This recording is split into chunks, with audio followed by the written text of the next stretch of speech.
여러분, 불재라고 아시죠? 불재가 어디 있는지 아시죠? 모르시나요? 예. 저보다 전주에서 대부분 다 오래 사셨을 텐데 예. 여기 구이에서 저 남쪽에 있는 산을 넘어서 신덕면으로, 임실군 신덕면으로 넘어가는 제가 불재입니다. 그런데요, 비가 내리면 그 불재 정상에 빗방울이 떨어지겠죠. 거기도 비가 와서.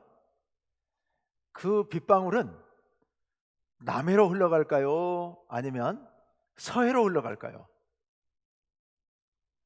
그 빗방울은 남해로 흘러갈 수도 있고 서해로 흘러갈 수도 있습니다.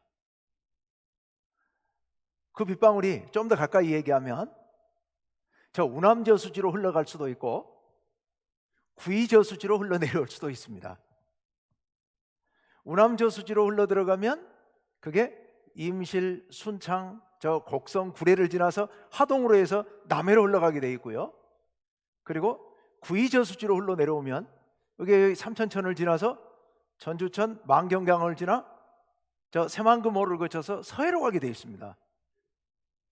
자, 그런데 그 불재 정상에 빗방울이 남쪽으로 흘러갈 것인가 북쪽으로 흘러갈 것인가?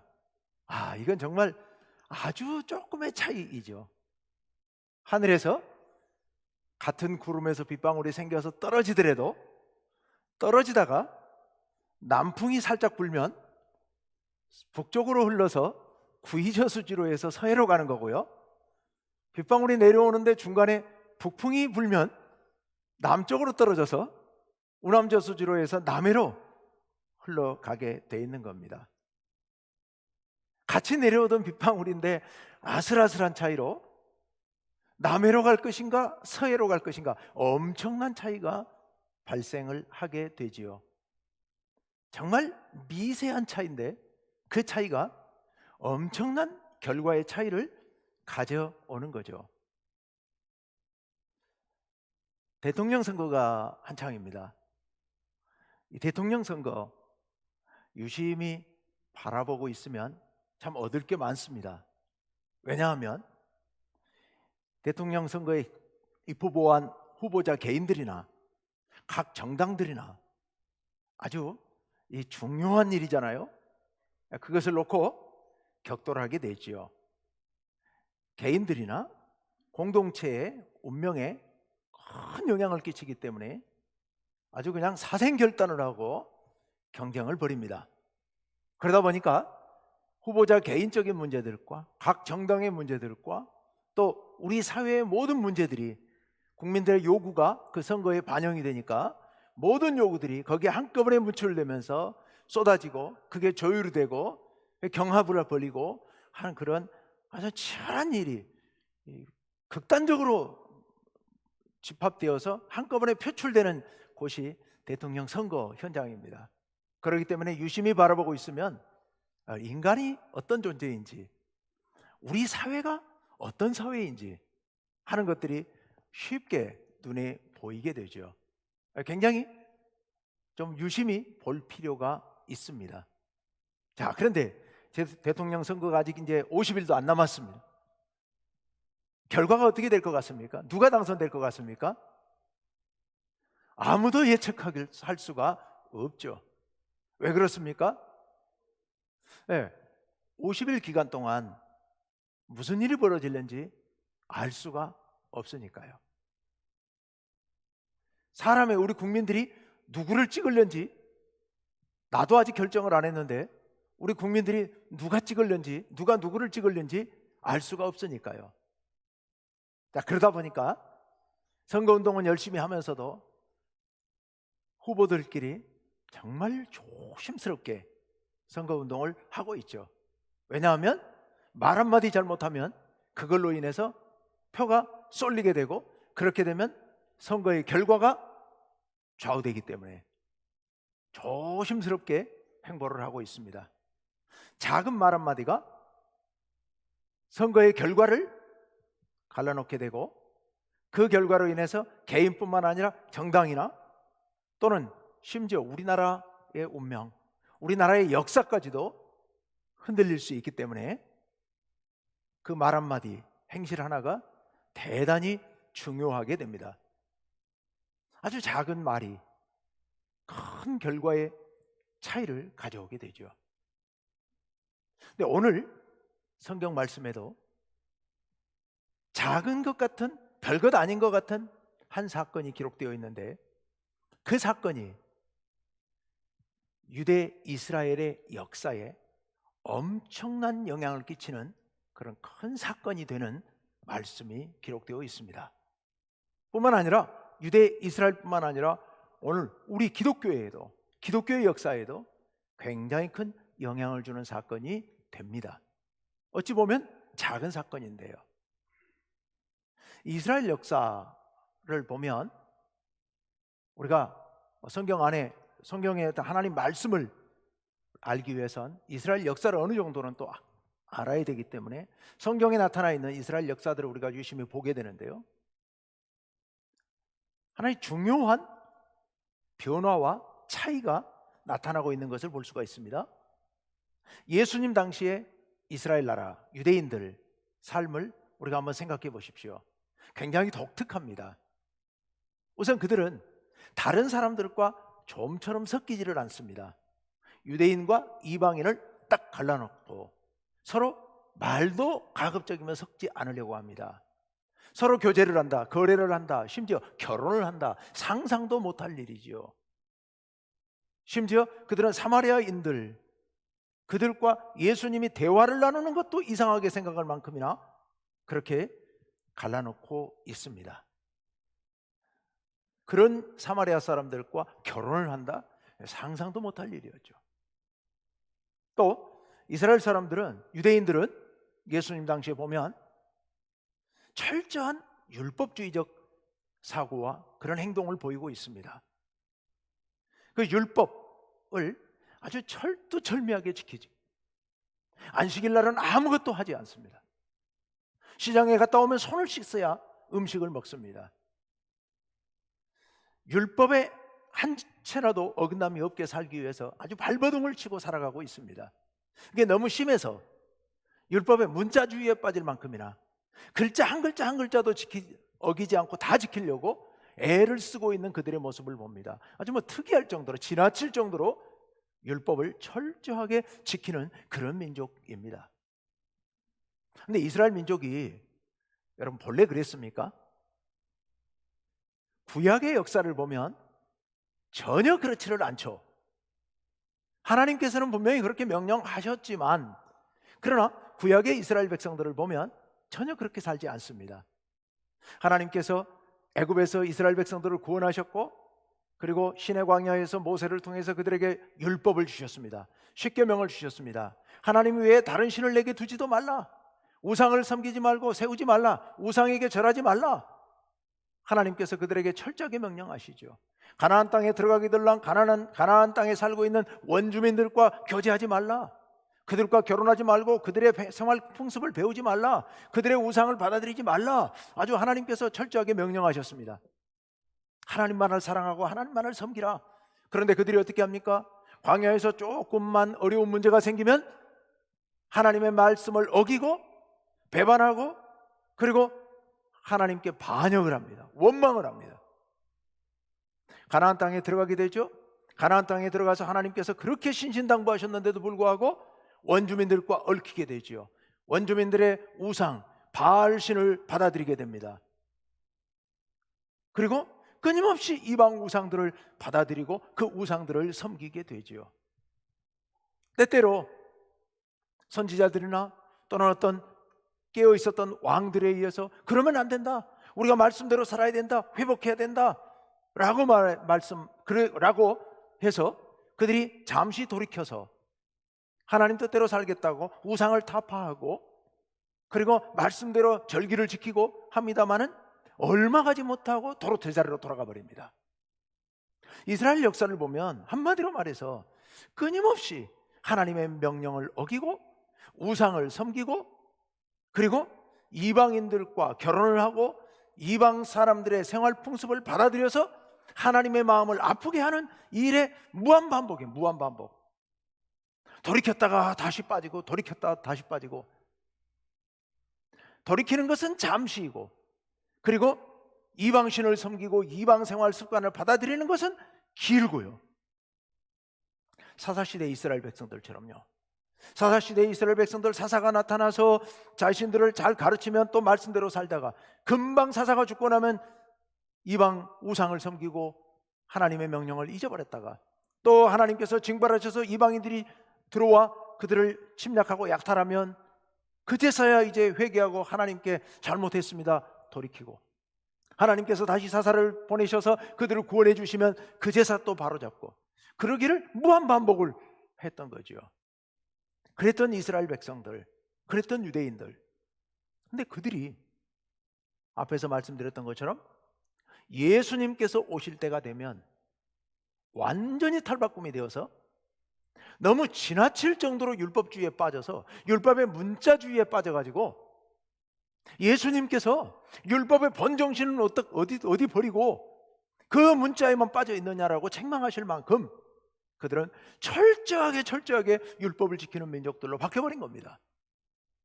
완전히 그 민족이 같은 민족인가 싶을 정도로 그렇게 환골탈태를 했던 겁니다. 어떻게 그렇게 바뀔 수 있었을까? 언제 그렇게 바뀌었을까? 그 바뀌게 된 계기가 된 사건이 있습니다. 그 사건이 오늘 본문에 기록되어 있는 이 사건입니다. 물론 오늘 본문에 있는 이 사건, 이거 하나만으로 바뀐 건 아니에요. 그렇지만 오늘 본문에 기록되어 있는 이 사건이 결정적인 전환점이 됩니다. 이스라엘 역사가 대전환되는 결정적인 출발점이 된 사건, 그 사건이 오늘 본문에 기록된 사건이죠. 오늘 본문 사건은 에스라와 관련되어 있죠. 느헤미야 8장 말씀이었습니다마는 에스라와 느헤미야가 함께 관계된 사건입니다.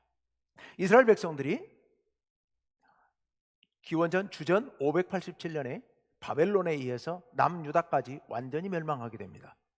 그리고 유다의 거의 대부분의 많은 백성들이 바벨론의 포로로 끌려가게 됐었고, 남은 백성들은 뿔뿔이 흩어지고 나라가 완전히 없어졌습니다. 이스라엘 땅은 이제 폐허로 변하고 말았습니다. 바벨론의 포로로 끌려가 있던 그들, 그런데 하나님께서 기적적으로 페르시아를 통해서 바벨론을 멸망시키시고, 페르시아를 세우고 바벨론을 멸망시킨 그 고레스 왕의 칙령에 의해서 기원전 538년도에 이스라엘 백성들이, 유대인들이 예루살렘으로 돌아오게 됩니다. 다 돌아온 건 아니고 일부가 돌아오게 되지요. 몇천 명이 돌아오게 됩니다.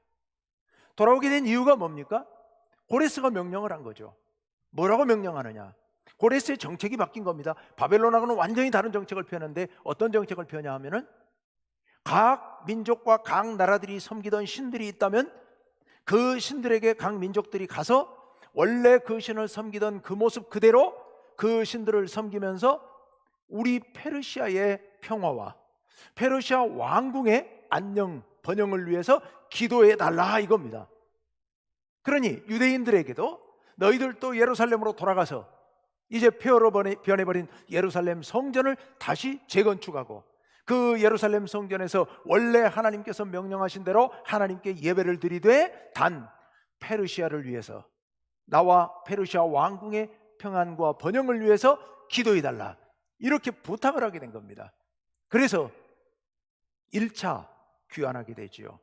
이스라엘 백성들이 1차 포로 귀환한 게 538년, 그리고 한 20년 걸려서 예루살렘 성전을 비록 초라하지만 재건하게 됩니다. 이스라엘 백성들은 고레스 왕의 의도가 무엇이었던 상관없이 어쨌건 고국으로 돌아갈 수 있다는 것, 포로에서 해방되어서 꿈에 그리던 고향 땅 고국으로 돌아가 하나님의 성전을 재건하고 예배드릴 수 있다는 것 때문에 설레는 마음을 품고 그 어려운 길을 걸어서 돌아오게 됐고, 그 어려운 상황 속에서 성전을 재건하게 되었습니다. 그런데 상황은 만만치가 않죠. 재건하기까지도 많은 어려움이 있었습니다만 재건한 후에도 수많은 어려운 여건에 봉착하게 됩니다. 폐허로 되어 있는 나라를 다시 되살리고 먹고 살 만한 나라로 바꾼다는 게 결코 쉬운 일은 아니었고, 수많은 방해꾼들이 있었고, 정치적인 분위기에 따라서 페르시아의 정책도 수시로 바뀌고 많은 어려움들을 겪게 되죠. 그러다가 다시 또 예루살렘은 거의 폐허와 같은 지경으로 빠지게 되었을 무렵 페르시아의 아닥사스다 왕이 왕으로 등극하게 됩니다. 그 아닥사스다 왕이 되고 몇 년 후에 에스라 선지자를 다시 보내면서 2차 포로 귀환이 이루어지게 됩니다. 페르시아에 남아 있었던 바벨론 포로들이 다시 에스라와 함께 돌아오게 됐었죠. 그게 450년대에 돌아오게 됩니다. 그리고 돌아오게 됐고, 돌아와서 예루살렘의 신앙 공동체를 재건하려고 애쓰게 되지요. 그리고 또 한 10여 년 후에 페르시아의 고관이었던 느헤미야가 예루살렘 총독으로 파견됩니다. 역시 아닥사스다 왕에 의해서 파견되어서 예루살렘 성을 재건하고, 그리고 예루살렘 공동체를 회복하라는 그런 사명을 갖고 돌아오게 되지요. 그리고 느헤미야가 돌아와서 예루살렘 무너진 성벽을 재건하게 됩니다. 빠른 시기 안에 재건하게 되고, 그리고 예루살렘 공동체가 이제 회복될 수 있는 모든 여건을 갖추게 됩니다. 그리고 나서 오늘 말씀, 그러니까 당시 페르시아 달력, 바벨론 달력에 의하면 6월 말경에 성벽 재건을 느헤미야가 마칩니다. 그리고 7월 1일 날이 됩니다. 7월 1일 날. 여기 이제 현재 우리 달력으로 하면은 10월 초가 되고요. 그게 7월 1일이지만 그건 바벨론 달력이고, 유대 고대 달력으로는 그게 1월 1일이에요. 1월 1일 설날이죠. 설날 나팔절이라고 부르는데, 이스라엘 온 백성들이 새로 지은 성 예루살렘 성 밖 수문 앞 광장에 모이게 됩니다. 거기 모인 백성들, 그 백성들이 에스라에게, 학사 에스라, 제사장, 서기관, 성경에 능통한 에스라에게 율법책을 가져오게 만듭니다. 그래서 에스라가 바벨론에서 가져온 히브리어로 기록된 구약 율법책들, 아마 모세 오경이었겠죠. 그 율법책을 가지고 와서 회중 앞에 서서 그 율법책을 읽기 시작합니다. 율법책을 읽기 위해서 폈을 때 온 백성들이 자리에서 일어나서 하나님 앞에 영광을 돌리고 아멘 아멘 하고 머리를 숙이고 온 마음으로 그 말씀을 받아들이지요. 에스라 선지자가 히브리어로 그 말씀을 읽을 때 이 백성들이, 포로에서 돌아온 백성들이 히브리어를 이미 잊어버렸어요. 벌써 100년 이상 포로 생활하면서 히브리어를 잊어버리고 당시 국제 공용어였던 아람어를 쓰고 있었던 겁니다. 아람어와 히브리어는 비슷한 언어이긴 하지만 조금 다르죠. 그래서 히브리어로 에스라 선지자가 하나님 말씀을 읽어줄 때 옆에 있는 좌우편에 레위인들이 쫙 서서 그 백성들 사이사이에 서서 그들이 잘 못 알아듣는 말들을 번역을 해주게 됩니다. 그러면서 온 백성들이 하나님 말씀을 새벽부터 정오까지 그 말씀을 에스라로부터 다 듣게 됩니다. 그 말씀을 듣고 온 백성들이 눈물을 흘리며 통곡하고 울게 되지요. 왜 울었을까요? 하나님 말씀을 다시 듣게 대한 감격 때문에 울었을 수도 있고요, 그동안에 이 하나님 말씀을 지키지 않은 것에 대해서, 그래서 하나님께로부터 징벌을 받아서 우리가 그 모진 고생을 했던 것에 대한 통회의 심정으로, 회개하는 마음으로 울며 통곡을 했을 겁니다. 느헤미야와 에스라 선지자가 오늘은 명절이니까 울면 안 된다, 울지 말라, 그리고 즐겁게 음식을 차려서 다 함께 나눠 먹고 하나님께 기쁨의 예배를 드려야 된다라고 해서 예배를 드리게 되죠. 이후에 이스라엘 백성들은 말씀을 읽기를 그치지 않습니다. 7월 1일 절기가 끝나고 나서 백성의 지도자들과 레위인들이 다 에스라 앞에 모여서 계속 우리 말씀을 읽자. 그래서 말씀을 계속 듣습니다. 말씀을 읽다 보니까 초막절이 다가오고 있다는 것을 알게 됩니다. 초막절이 7월 15일부터 일주일 동안 초막절이 있는데 지금 7월 1일이 지났잖아요. 올해 그럼 우리 초막절을 지킵시다. 그래서 온 백성들이 초막절을 아주 성대하게, 여호수아 때로부터 단 한 번도 이렇게 성대하게 초막절을 지킨 적이 없을 만큼 그렇게 성대하게 초막절을 지키게 됩니다. 초막절 일주일 동안 날마다 에스라는 하나님 말씀을 들고 나와서 백성들 앞에서 그 말씀을 읽었습니다. 백성들은 그 말씀을 들었고요. 이 일이 계기가 되어서 이스라엘 백성들이 변화되기 시작합니다. 물론 이 일이 하루아침에 이루어진 것은 아닙니다. 바벨론의 포로로 끌려갔을 때부터 이스라엘 백성들은 회개했고요, 하나님 말씀으로 돌아가야 된다고 생각을 했고요, 깨어있는 몇몇 사람들은, 많은 사람들이 바벨론에 동화됐지만 깨어있는 많은 사람들은 그 가운데서 하나님의 율법을 연구하고 그걸 복원시키고 기록하고 정리하고 수많은 작업을 그 안에서 준비했던 겁니다. 그 결과로 에스라와 같은 뛰어난 성서학자들이 나오게 됐던 거고요. 그리고 그 에스라와 같은 성서학자들이 그 성경책들을 가지고 다시 예루살렘으로 돌아오면서 이게 기반이 되어서 오늘과 같은 이런 놀라운 역사가 일어났던 거죠. 그리고 오늘 이 일로 한 번으로 끝난 것은 아니었을 겁니다. 그 후로 계속해서 이스라엘 백성들은 에스라와 같은 그런 선지자들, 에스라와 같은 그런 학사들을 부러워하게 되고, 그래서 에스라처럼 열심히 자녀들이 성경 말씀을 공부하도록 자녀들을 시켰고, 그래서 계속해서 그런 서기관들이 생겨나게 되고요. 그러면서 이스라엘 백성들은 하나님 말씀을 붙들고 살기 시작합니다. 그뿐만이 아닙니다.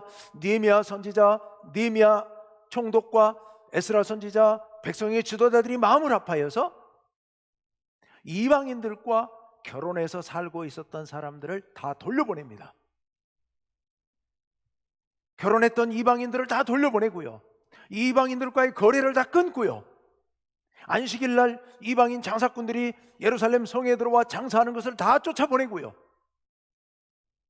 그리고 백성들 사이에서 행해지고 있었던 모든 악한 일들, 특히 가난한 사람들을 착취하고 했던 것들을 다 다시 제자리로 돌려놓게 하고요, 백성들과 함께 서로 하나님 은혜 안에서 서로 돕고 서로 나누는 그런 행복한 공동체, 아름다운 공동체를 이루기 위해서 그 백성들 모두가 함께 애쓰고 수고하게 됩니다. 그 결과로 예수님께서 오실 때쯤 되면, 그러니까 이 오늘 사건이 있은 날로부터 대략 한 450년 정도 흐른 뒤에 보면 그렇게 완전히 탈바꿈되어서 더 이상 이제는 이방신을 섬기는 사람은 유대 땅에서 눈을 씻고 찾아봐도 찾아볼 수 없을 만큼 완전히 정리가 됩니다. 그리고 율법을 안 지키는 사람은 한 명도 없어요. 너무 지나칠 정도로 율법의 글자에 매일 만큼이나 그렇게 사회가 변화되게 되는 놀라운 일이 벌어지게 됩니다. 물론 그게 너무 지나쳐서 예수님께서 그것을 본래 정신으로 되돌리기 위해서 많은 애를 쓰셨지만 어쨌건 옛날의 모습과는 전혀 달라지게 되었던 거지요. 이스라엘이 이토록 놀랍게 변화되게 만든 이런 대전환의 계기가 된 사건, 그게 바로 오늘 사건이라는 겁니다. 온 백성들이 함께 모여 하나님 말씀을 듣고 그 말씀을 묵상하고 그 말씀 앞에서 눈물을 흘리며 회개하고 그 말씀대로 살기 위해서 발버둥을 치며 아픔을 안고 결혼했던 이방인 아내들을 다 쫓아보내고 힘들지만 안식일을 철저히 지키고 11조를 들여서 제사장이나 레위인들이 살 수 있도록 만들어주고 그 일들을 그들이 행했던 겁니다. 그런데요, 이들이 이런 일을 행하는 데 있어서 우리가 가만히 살펴보면 몇 가지 놀라운 특징들이 있습니다. 보통 이스라엘 민족들이 그동안에 몇 번 이렇게 돌이키고 회개하는 그런 운동들이 있었지만 그런 모든 일들은 대부분 지도자들이, 선지자들이, 왕들이 주도하는 그런 개혁이었습니다. 반면에 오늘 이 사건은 지도자들이 주도하는 그런 개혁 정책이 아닌 거죠. 누가요? 백성들이요. 아까 7월 1일에 수문 앞 광장에 모여있는 그 백성들, 그 무리들이 하나님 말씀을 읽는데요, 에스라가 우리 하나님 말씀을 읽고 하나님 말씀으로 돌아갑시다 라고 말하지 않습니다. 백성들이 에스라에게 부탁해서 하나님 말씀 성경책을 가져오게 만듭니다.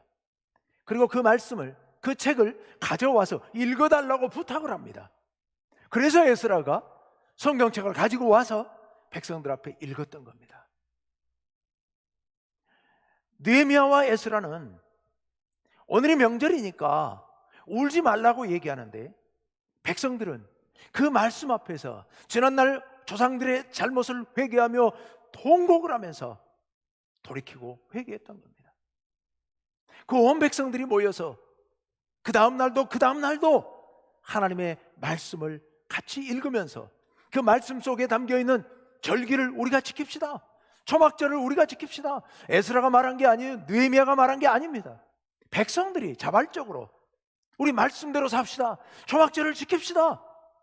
라고 해서 그런 일을 했던 겁니다. 백성들이 주도하는 그런 변화, 그런 개혁.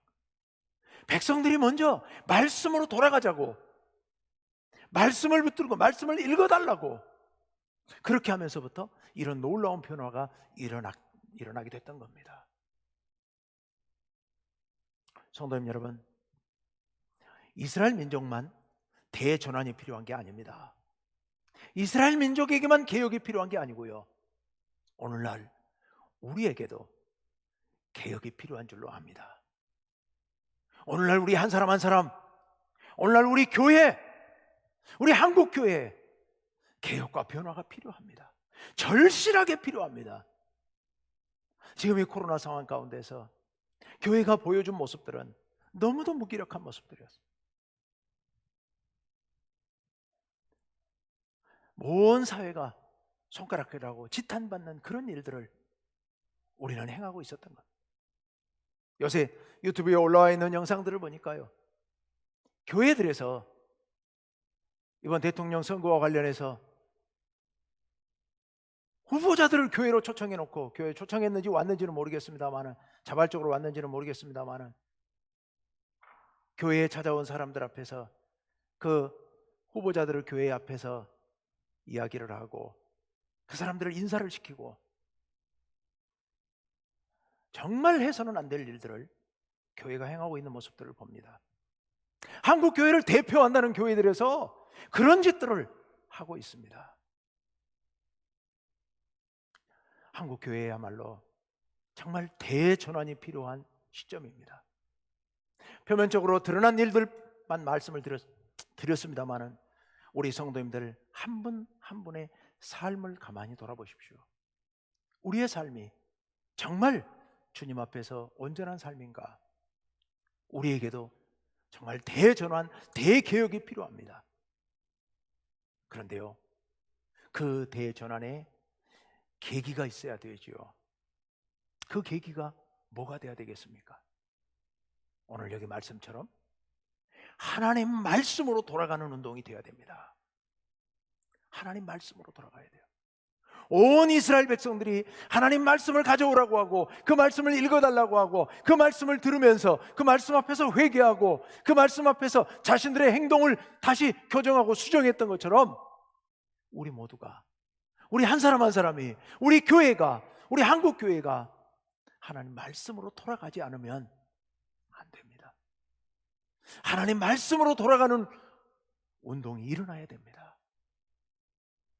우리가 말씀을 더 깊이 읽고 하나님 말씀을 더 깊이 공부하고 그 말씀을 묵상하면서 가슴에 품고 그 말씀대로 살아가야만 합니다.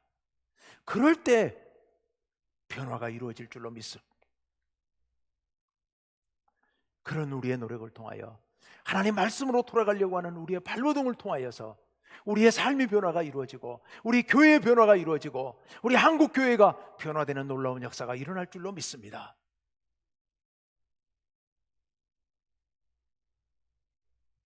그 계기가 어찌 보면 오늘 하루에 이루어진 것 같습니다만은 하루에 이루어진 것은 아니고요, 이스라엘 백성들이 바벨론의 포로로 끌려가 있으면서 그 혹독한 시기에 하나님 말씀을 회복하기 위해서 깨어있는 사람들이 오랜 시간 동안 애쓰고 수고하다가 오늘 이런 역사가 일어나게 되었습니다.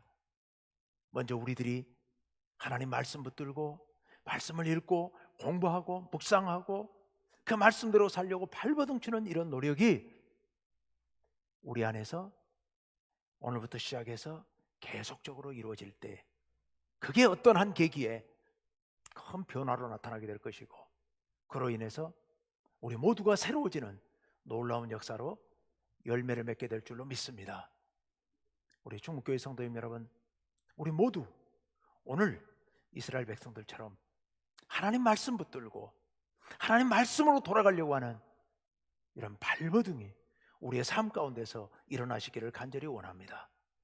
우리 모두 이런 놀라운 변화의 출발점이 오늘로부터 이루어질 수 있도록 우리 모두가 힘을 쏟고 우리 모두가 그렇게 발버둥치는 우리 중국교회 성도님들 되시기를 간절히 바랍니다.